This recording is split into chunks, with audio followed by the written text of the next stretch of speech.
The following is a production of DallasCowboys.com and the Dallas Cowboys Football Club. How about them Cowboys? Yeah! Go Cowboys!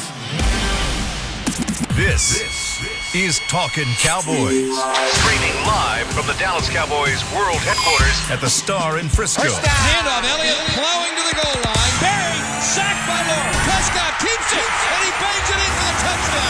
And now, your hosts, Isaiah Stanback, Patrick Walker, and Kyle Yeomans. It is a terrific Thursday edition of Talkin Cowboys presented by Black Rifle Coffee Company from the Star in Frisco in the SWBC studios. Alongside Patrick "No-C" Walker, we've got Isaiah Stanback looking fresh as always. Hey, guys. And the nice little button up. But you've got an extra button unbuttoned than I do. You know what, Kyle? I gotta let it breathe, man. Yeah, we're gonna be filming for the next few hours. Yeah, you gotta let the ink breathe. Yeah, you gotta let it breathe a little bit. You gotta let the ink breathe. The truth is, it doesn't button. Yeah. Thick neck. Never actually has a button. It's popped off long ago whenever he had this shirt on. We've got Chris Beam in the back as always. Kyle Yeomans, glad to be with you. Gentlemen, how we doing? Doing well, my friend. I'm swell. Swell? Yep. A little chilly this morning, wasn't it? Yeah, it was nice and nippy. It was good. Nothing compared to what we're about to fly into. Thankfully, U.S. Bank Stadium is a dome. But yeah, Minnesota on the wake up on both sides. Well, we won't be. The team won't be flying in. We won't land in until Evening. 5-ish Saturday. Central Time, Saturday. So it won't be as bad. But Sunday morning on the wake up, 5 degrees Fahrenheit, wind chill well below zero. That walk into the stadium is going to be be brisk. That'll be nice. But you remember when they had the play at the college? Minnesota? Whew. Yeah. Listen, my blood is too southern. It's just my corpuscles start icing over. What's the coldest temperature that you've been exposed to for a long duration of time? Upstate New York. Okay. January a few years ago, wind chill was minus 29 degrees.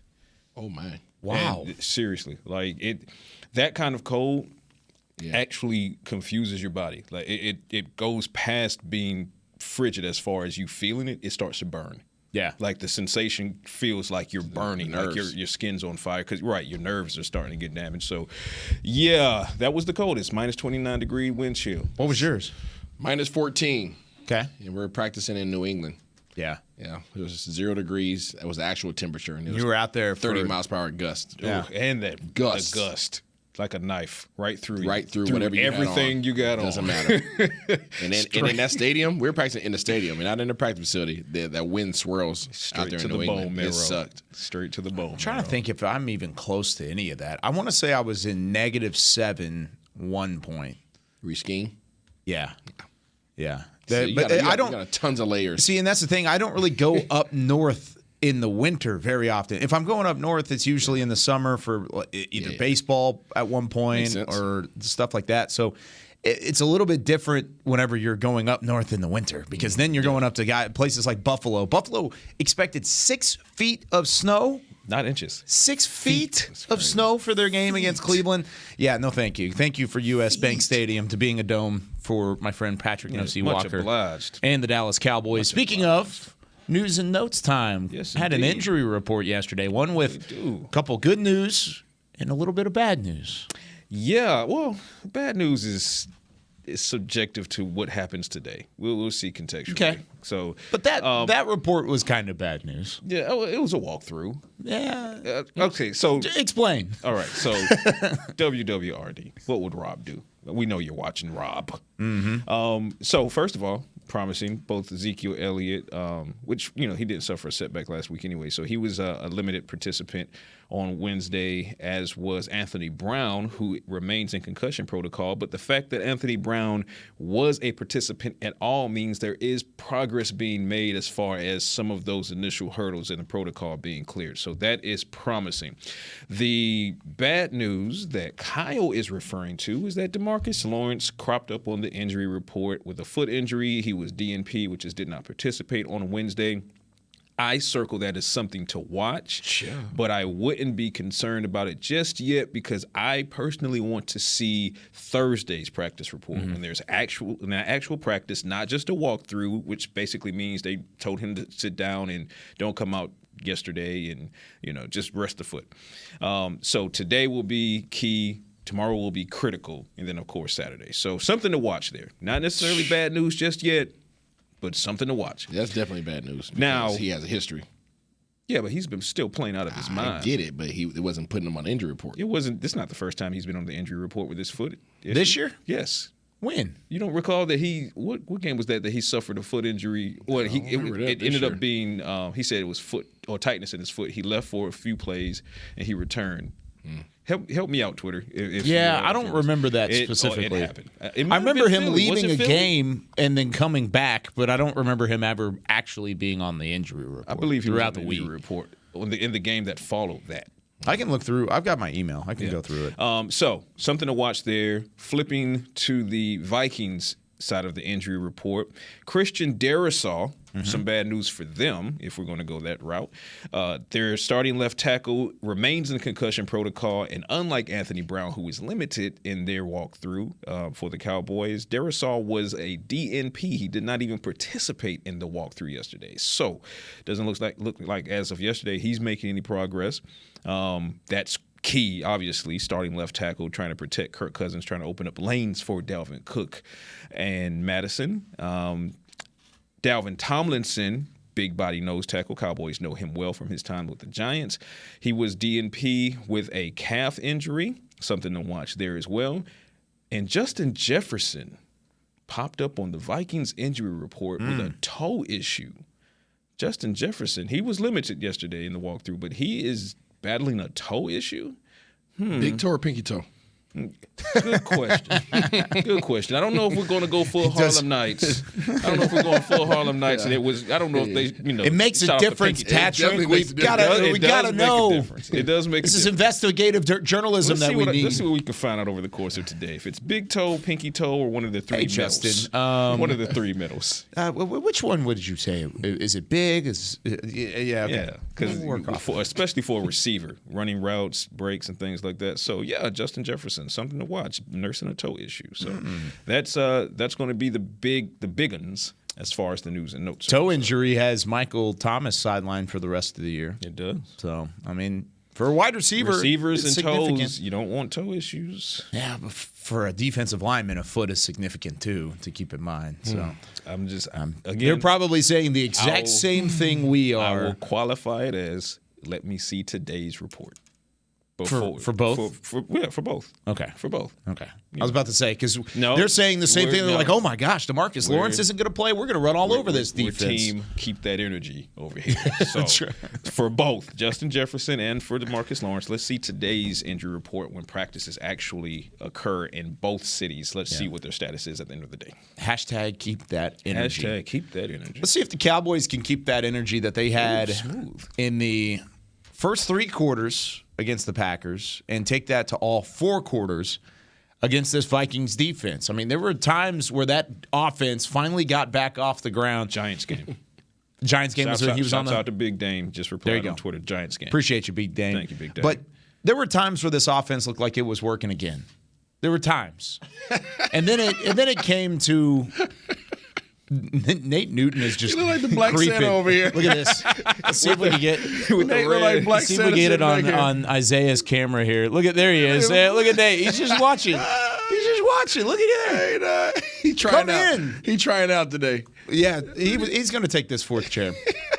Nate Newton about to join us here on Talkin Cowboys. You may have to let him in. Santa! But previewing the Cowboys offense versus the Minnesota defense, there were times where this looked like it was working, Nate Newton, in week number 10 against the Minnesota Vikings. How can they keep that consistency going? The Cowboys offense. How can they keep that consistency through all through all four quarters? Ho. White beard and all. Talk to us, Santa. Hey.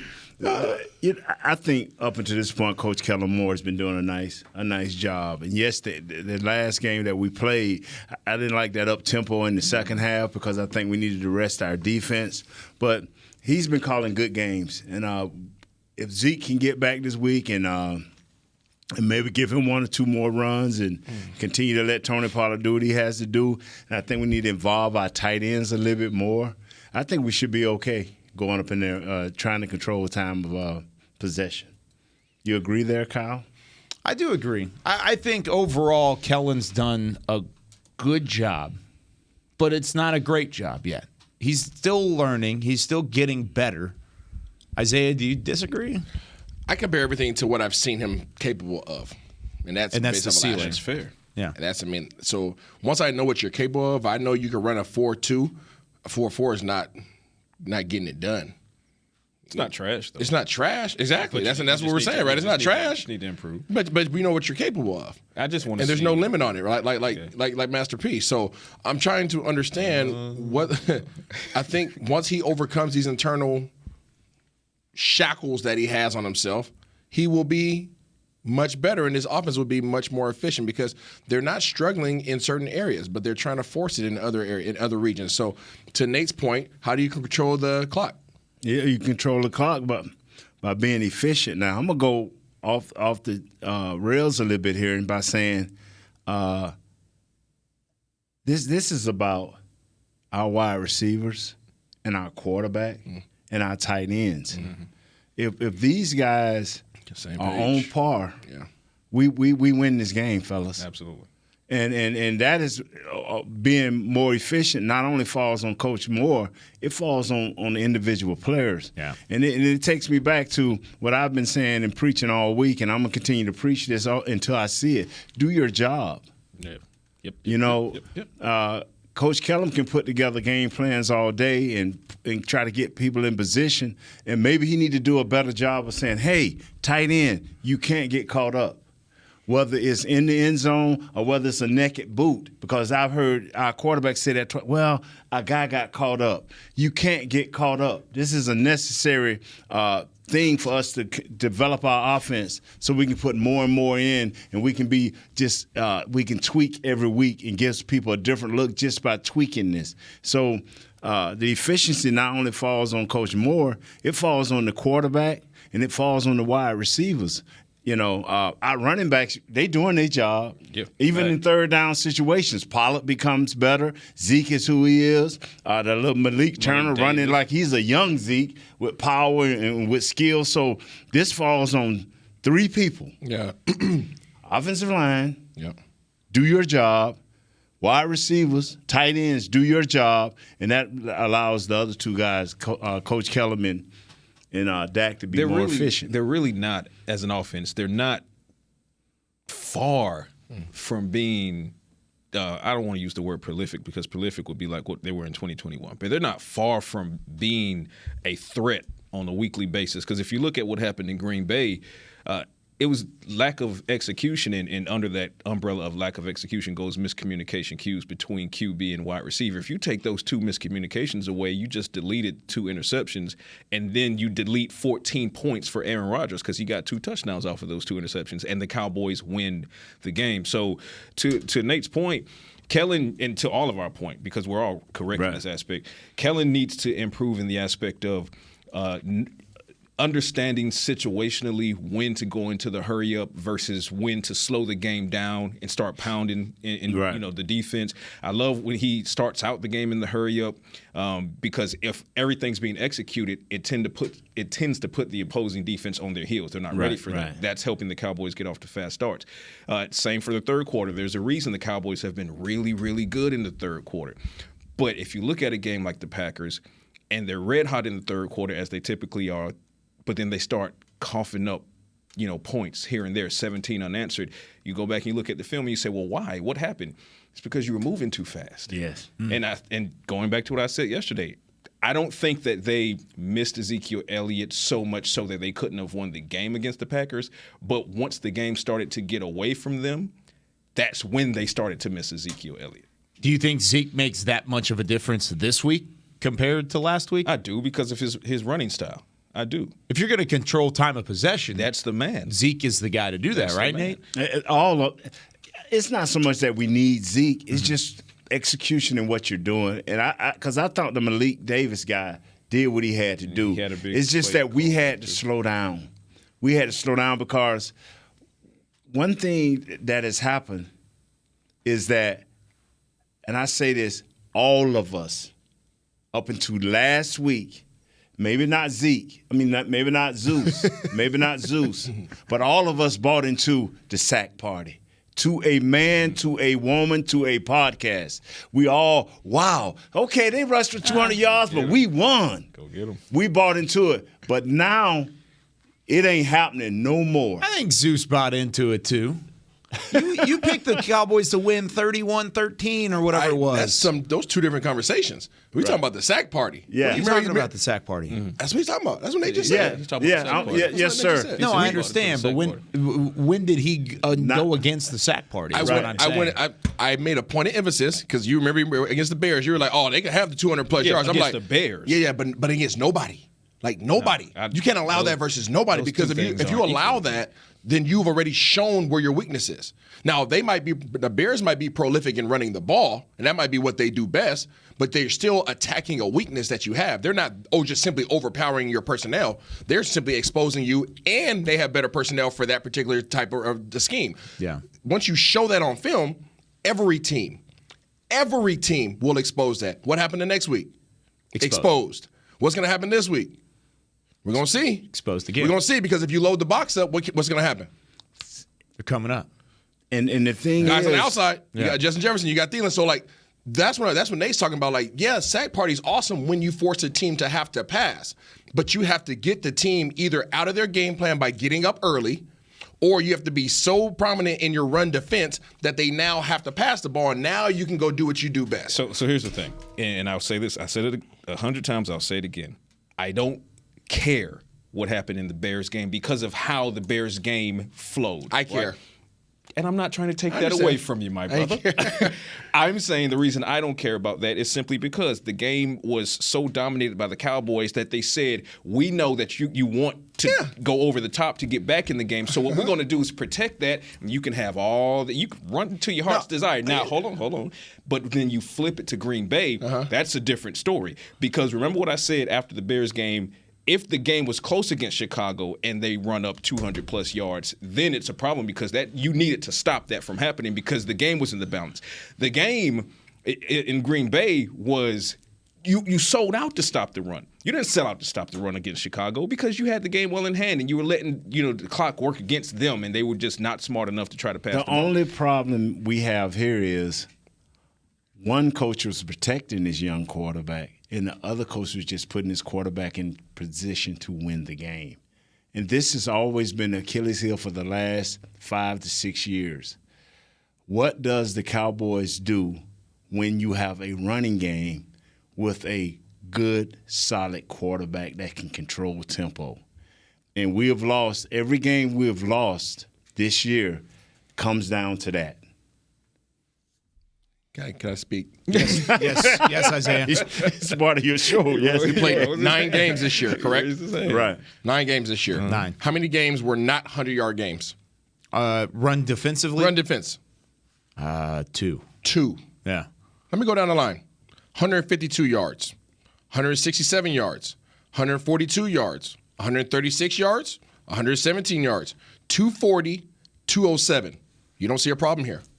Who said they didn't see a problem? I'm saying to say that it doesn't bother you, like no defensive coordinator is going to say, hey, keep running the ball. Ultimately, your goal is to win the ball. You realize we're talking about this contextually, right? I get it. But contextually, you've given up 7 out of your 9 games over 100 yards on the ground. My point. My point is exclusive to the Chicago Bears game. And I'm saying it's not exclusive, though, because that was 240 against them. That's 207 in the following game. Prior to that, you gave up 117, 136. So what I'm saying, if I let you have what's on if I put on my front yard something to bait you to keep you from trying to get what's in the backyard and you take that bait, that's all well and good. But if I go on the front yard with my shotgun to keep you from taking something on my front yard and you take it anyway, I get it. That's a problem. How many times have they done that this year? Have they put it out there and say, I got a shotgun with you? I got a shotgun. I got a bazooka. That's my point. I got everything. The only game. 2 games. The only game that they weren't on the front lawn with the shotgun was Chicago, which is why I'm saying I don't care because of how that game flowed. I obviously care about what happened with Green Bay. I obviously care about what they allowed the Philadelphia Eagles to do in the run game.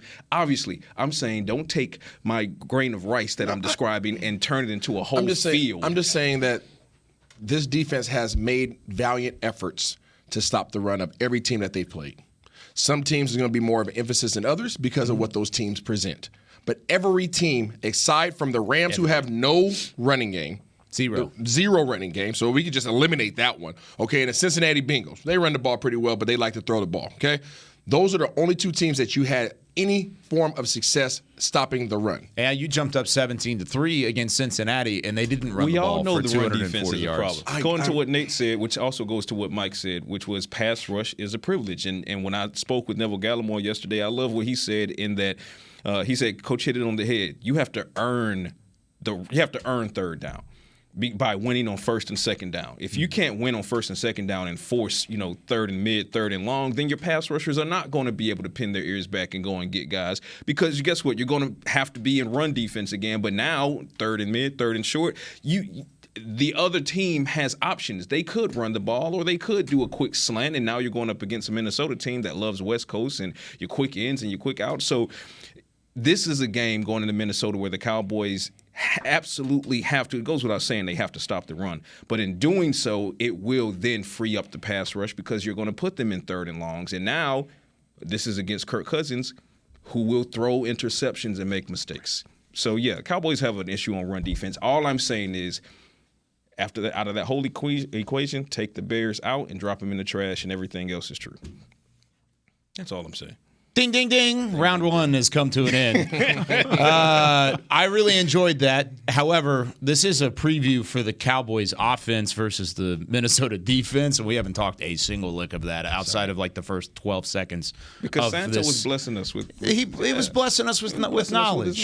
Santa didn't get the rundown though, so we got to make sure that we're staying on track here. But when we come back, you can stick around if you want. Nate, you got anything to do? No, I'll stick around, man, because I mean, I was just, like you, just dodging bullets. Yeah. I'm glad they're sitting on opposite sides of the table. I like it. You know that's my dude. Oh, I know. It's all fun and games. When we come back, let's talk about that Cowboys offense. Can they get CeeDee Lamb going again? How vulnerable is the Vikings secondary? When we come back right after this.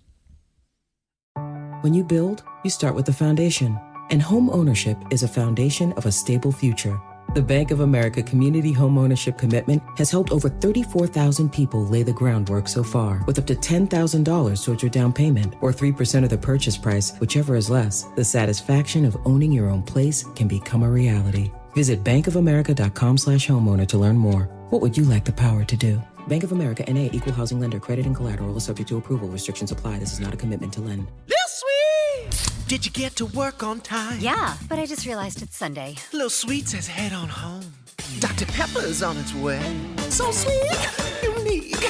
Baby, there's nothing better. I bet you've probably done something that deserves a Dr. Pepper. Did you invest your nest egg in an NFT? Yeah, and I don't even know what that is. It's a non-fungible token.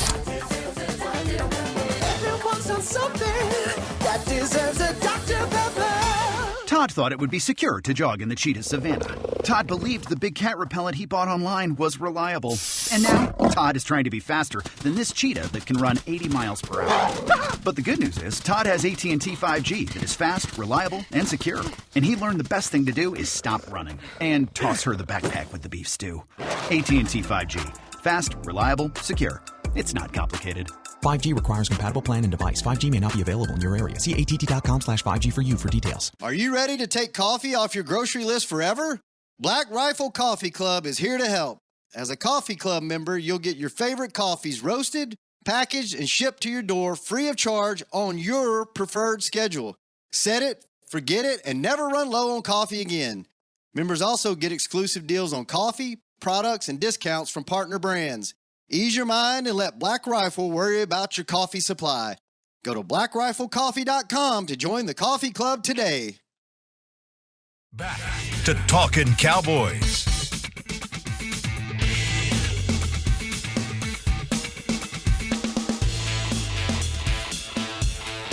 Back here on Talkin Cowboys, presented by Black Rifle Coffee Company, the official coffee of the Dallas Cowboys. This is right up Nate Newton's alley. Knock out all of your holiday shopping during back-to-back days of Market at the Star, presented by Flea Style. While you're at the Star for your Cowboys Christmas extravaganza on November 18th, make sure and shop from over 30 festive vendors while enjoying carolers, hot chocolate, and more at Night Market at the Star from 4 to 9 p.m. Then you can come back to see us on Saturday, November 19th from 10 a.m. to 4 p.m. to explore goods from 55 more local vendors. Visit thestardistrict.com for more information. It's right up your alley, Santa Claus. Yes. Very nice. He just keeps on giving. Keeps on giving. Right. Speaking of giving, you got a gift in the break there from our friend Douglas. It did. Show it to people. Yeah, I should have put that away, but I didn't want y'all to have none of this. I can't get. I'll take the other stuff that's in there. Yeah, I can't get it out, man. My finger's too fat and I can't move slow. Keep talking, my man. Keep talking. You just want me to keep talking to buy you some time. Your fingernails are nice and manicured. Yeah, I do that, man. I do that. Fat man. Douglas, who listens to all the shows, and he's actually the one that cuts up the cow bites. He does a lot of audio work for us. He walked in and he gave this card. Do your job. Do your job. Just like what Nate was saying. Do your job. That was from the Jason Garrett era, right? Yes, is that what he was saying? Yes. Yes, Jason, if you'd have did your job, you're still. That's Santa. my boy. He hit me the other day. Jason hit me the other day, man, and I appreciate that. To tell me he gave some network my number, and I'm like, okay, great to hear from you, Jason. Doing a great job on TV. Mm-hmm. Yeah, just do your job, man. That's all. But we all have to was do. On the naughty list. Yeah, we have to just do our jobs. But that's the same thing that not only was Neville saying, it's the same thing that Micah Parsons said after the game. It's the same thing that J. Ron Kerr said in the locker room yesterday when they were all asked, what's wrong with the run defense? And then when you talk to Dan Quinn and you ask questions like, do you have the right personnel to fix it? And he says, absolutely. And then you go back and you look at the film and you say, well, DQ's not wrong. They do have the right personnel. So what went wrong in Green Bay, for example? Execution, wrong lanes, over pursuits, guys playing hero ball. And what Neville said yesterday was, he said, hey, we got a defense full of dogs. Everybody's a dog on our defense. I think we can all agree with that. He said the problem is every dog is more or less trying to, get the home run swing in one play. Stay within yourself. Stay within your assignment. Don't over pursue. Don't, try to be that guy. And remember that you're that guy by default. So if you just stick to your assignment and the guy next to you in either direction sticks to their assignment, the run game would be precipitously better than what we've seen. Guys, I want to talk offense. This is so good. I'm just kidding. I'm not really that upset about it because I think the conversation is great. We can switch it, though, because I also forgot in news and notes, Zadarius Smith, team leader for the Vikings in sacks, 9.5 sacks, dealing with a knee issue. He popped up on the injury report yesterday. So is he limited or was he out? He was limited. Okay. He was limited. But, hashtag keep that energy, right? Let's see what practice holds today for Zadarius Smith as well. Because if he's dealing with a knee issue of any sort, if he's less than 100%, then obviously, technically speaking, that should work in the Cowboys' favor. I hesitate to say it because Rashawn Gary was out. What did you when you went back and watched the film, Isaiah? What did you think of the performance for the Cowboys' offense in Green Bay? Did you think it was above their average this season? No. What do you think? Where would you put it? C. I mean, it's pretty basic. I mean, that defense at Green Bay is not a threat. Yeah. And you weren't that effective against it. You can blame it on the miscommunication. You can blame it on, not sticking with the run. Whatever you want to say, they should have scored more points than they scored in Green Bay. 28. And when you look towards a defense of Minnesota gets points scored against them too, but they have substantially more personnel than Green Bay had on their defense. And their front seven is solid. They're not – they're former names or guys that can be game records if you allow for them to get in their zone.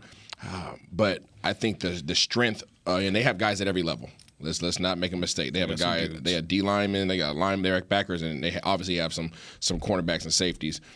Talking about Pat P. and Harrison Smith, and Big Smith. So, but I think the strength of this defense is their linebackers. Mm-hmm. I think Jordan Hicks and Eric Kendricks.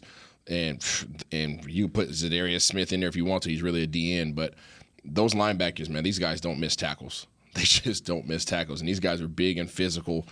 And if you try to run the ball against them, they have a lot of gap integrity. They're not jumping around blocks. They're coming downhill.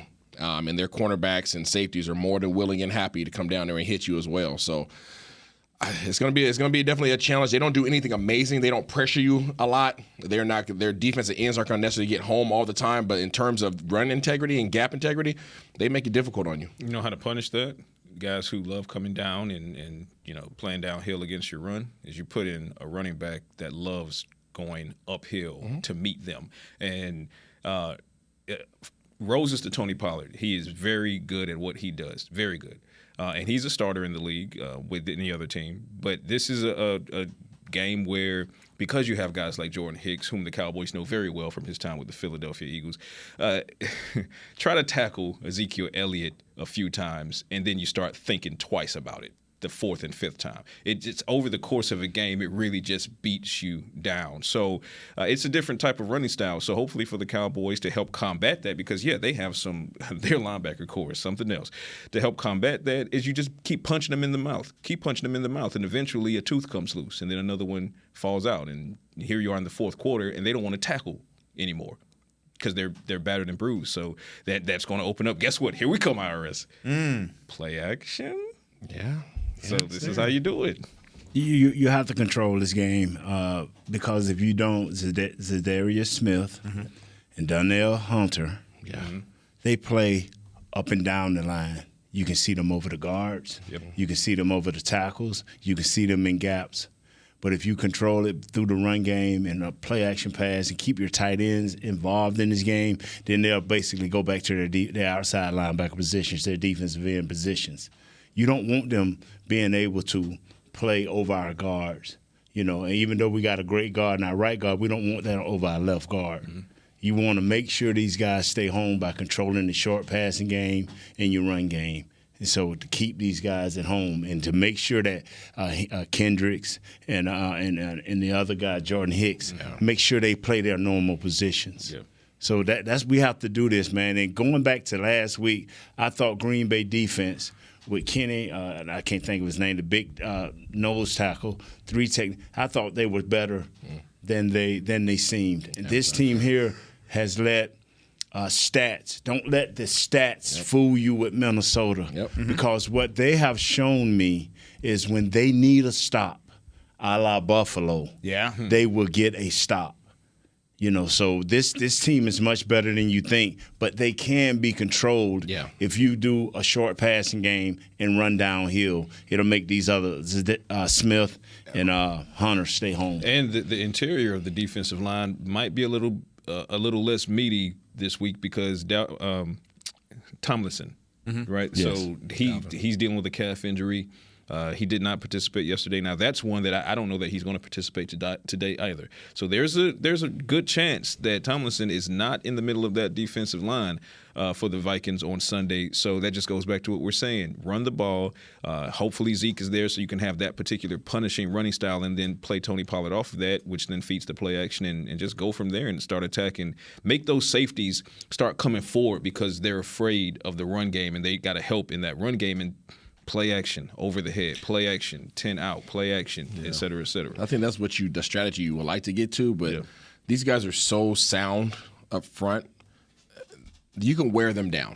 Right. You can wear them down. Right. But if you're impatient, then they'll make you pay for it because Smith doesn't need to be up in the box. If he comes in the box, you better watch out because he's coming to hit somebody in their mouth. But these linebackers are so freaking just savvy, man. And like they are not going to be out their gaps. They're not going to be jumping around blocks. They will two-gap a freaking offensive lineman like it's nobody's business, and they'll shed them and get the pack. I mean, these guys are physical. Nate, I'm sure you've seen it on film. They're physical linebackers. This is like the definition of linebackers. This isn't like a hybrid, 2022 type of linebacker. Like this is true. They can play in any era. Plug a hole, run downhill, make a tackle, make a read, linebacker. Sure tacklers. Our tight ends got to come into play. Not only make sure you're blocking well, but we got to get them involved. Yeah. We have to get them involved in our passing game. Page and Fergie and Hemdershot.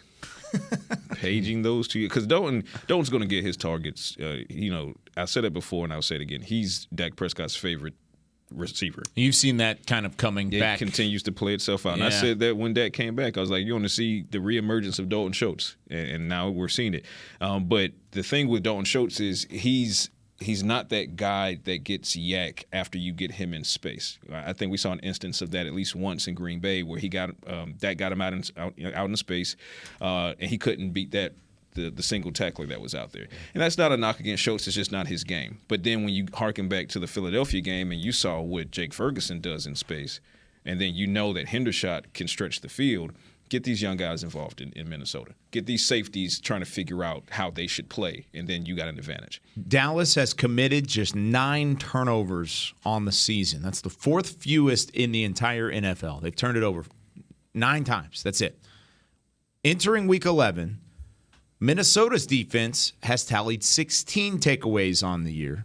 That's the 2nd most in the league to this point. Off of those turnovers, Minnesota has cashed in on 46 points.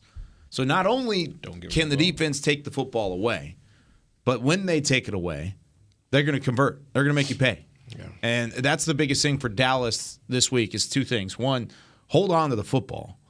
And 2, if you do, your defense has got to bow up and do some work. But offensively, hold on to the football. You've done a good job of that this year, but over the last few games, those takeaways, those turnovers that have been forced against you have come back to cost you a la Green Bay and what happened in the early parts of that football game. Cross face, brother. Cross face. Cross the face. Make it happen, CD. Cross the face. All right, when we come back, let's talk more about the Cowboys or the Vikings secondary. I didn't necessarily, when I was watching film, I didn't necessarily see anything that was too concerning, but they've still got pieces on the backside of that defense. When we come back with more Talking Cowboys. Ta-ta. Todd thought it would be secure to jog in the cheetah savanna. Todd believed the big cat repellent he bought online was reliable. And now, Todd is trying to be faster than this cheetah that can run 80 miles per hour. But the good news is, Todd has AT&T 5G that is fast, reliable, and secure. And he learned the best thing to do is stop running and toss her the backpack with the beef stew. AT&T 5G. Fast, reliable, secure. It's not complicated. 5G requires compatible plan and device. 5G may not be available in your area. See att.com/5G for you for details. Black Rifle Coffee Company serves premium coffee to people who love America. When you drink Black Rifle coffee, you are directly supporting veterans, law enforcement, and first responders in your community. Black Rifle's expert roasters love coffee almost as much as Texas loves football, so it makes sense that America's Coffee partnered with America's team. Go online at blackriflecoffee.com and fuel up with the official coffee of the Dallas Cowboys. That's blackriflecoffee.com to fuel up today. This sweet! Did you get to work on time? Yeah, but I just realized it's Sunday. Little Sweet says head on home. Dr. Pepper's on its way. So sweet, unique. Baby, there's nothing better. I bet you've probably done something that deserves a Dr. Pepper. Did you invest your nest egg in an NFT? Yeah, and I don't even know what that is. It's a non-fungible token. Everyone's done something that deserves a Dr. Pepper.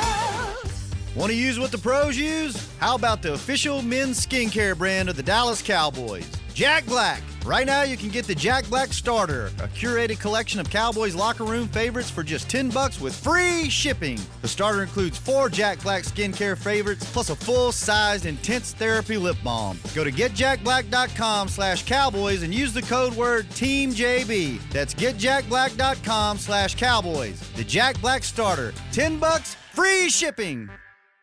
Back to Talkin' Cowboys. Live music fans, head to the Star in Frisco on Tuesday, November 29th for a brand new monthly concert series, Sounds of the Star, featuring the country rock band Western Rewind. The concert kicks off at 7 p.m. and is free and open to the public. For more info, visit thestarinfrisco.com. Cool event out here at the Star. They're doing a ton of stuff here in the Star District, so get right in tune for the holiday season. Plenty more to come. Isaiah Stanback, Patrick Nosey Walker, Chris Beam in the back. I'm Kyle Yeomans. Glad you're with us. Let's wrap things up by talking secondary. CeeDee Lamb with a career game last week. Became the 5th Cowboys receiver in franchise history to have at least 10 receptions, at least 150 yards, and 2 touchdowns in a single game. Only the 5th one to ever do so. Had a career game with 11 receptions, 150 yards in those 2 scores. Isaiah, when you look at the secondary of Minnesota, how can Dallas have some success in the passing game? Be patient. Yeah. They got to be patient and work their way down the field. These guys are playing single high, cover 3 most of the time, and they're really just allowing their underneath coverage to keep everything at bay. They are probably one of the most, I'll go out there on a limb, the most patient defense that Dallas has faced this year, meaning that they're going to play soft coverage, let you get things in front. They don't want you behind them. They really don't want you behind them at all. And Kellen Moore is going to be challenged to play really Minnesota's version of Minnesota's style of offense, which is West Coast, take the underneath routes, work your way down the field, run the ball, long sustained drives. Like, they're okay doing that. And because Minnesota plays so physical, it starts to wear on you. And I know you guys are talking about some of the turnovers that some of these teams have had committed against them. Well, after a while, you get tired of getting hit. You know what I'm saying? Like, now over the duration of the game, you start feeling those hits, and all of a sudden you start saying, screw this, man. Let's try to take this thing over the top. And then that's when you start having uh-ohs, and, you know, guys start trying to do too much with their yak yardage and try to start making plays because they just want to hurry up and score. And Minnesota's like, oh, that's what we've been waiting on. Thank you. Do your job. And again, I'm going to beat this drum until we see it consistently a thing. But you got to keep running the ball, but not just that. And when I say keep running the ball, I obviously don't mean do it 100% of the time. Rewind the episode and you'll hear what we're saying. Run the ball to establish it, and then you'll be able to get the play action off, and that's going to keep these safeties and you know, Harrison Smith, for example, 4 interceptions, 7 pass deflections. Patrick Peterson, future Hall of Famer, 3 interceptions, 12 pass deflections. They can both cover and take the ball away. You have to make sure that you're picking your spots and you're picking them wisely. But you can't just go out thinking you're going to pitch it all over the field against this team, because you're going to pay for that. You're going to pay for that. You have to get them guessing. You have to get them trying to figure out, is it a run? Is it a pass? If it is a pass, who's it going to? Is it to Dalton up the seam? Or, oh, my God, I see Ferguson and Hendershot. Well, maybe they don't respect those 2 guys yet, and then you can make them pay for that. They're obviously going to shade a lot of attention to CeeDee Lamb. I think this is going to have to be a big game for Michael Gallup. I wouldn't be surprised if CeeDee Lamb ends up with, which would still be a good game, you know, 65, 70-yard game, and then Michael Gallup ends up being the 100-yard receiver. So however you scheme it up, it has to be executed wisely, because that's another thing about it. And we talked about it in between segments. I can't shake the fact that Minnesota keeps, and this is not to take away from them being a good team, because they are a very good team. Good teams find ways to win. But a lot of the ways they're winning is because of late game errors by other teams. Look at what happened in Buffalo, Josh Allen, and the botched snap at the back end of the 4th quarter, then the interception in overtime. You look at the Washington Commanders game, you know, the late game penalty against rookie 5th-round pick and former Cowboy John Ridgeway, and then Taylor Heineke makes a mistake. If the Cowboys can play efficient, mistake-free football predicated upon the run that then sets up the pass, they will win this game. Got to make it happen. Got to make it happen. It's got to happen. It starts with the run. It starts with the trenches. And it's very much so what we had talked about with Green Bay last week as well. And they weren't able to execute in that regard, because Green Bay did work defensively. They did work offensively, especially late in the game. And they did so by making Dallas pay. Can Dallas turn that around this week against Minnesota? Tomorrow, we'll say it with our chest. Yes. We've got your key matchups. We've got maybe a little bit of pumpkin spice tomorrow. Ooh. Yeah, you know what that means around these parts. That's right. Basically, pumpkin spice means a little secret surprise for you guys at home. Curveball. Yeah, a little curveball. But we'll have some pumpkin spice tomorrow for you as well, as long as we keep saying it with your chest. Right, Pat? Absolutely. Let's make it happen. Yeah, undo your top button, though, tomorrow. I'll do it right now. Mine is never. I'll say it right now. Here we go. So all right. Hey! Hamburger helper! Hamburger helper! That's a terrible way to end this show. For Isaiah Stanback, Patrick No-C Walker, Chris Beam in the back, special thanks to our friends at Black Rifle Coffee Company. I'm Kyle Yeoman saying so long. We'll see you tomorrow with more Talking Cowboys.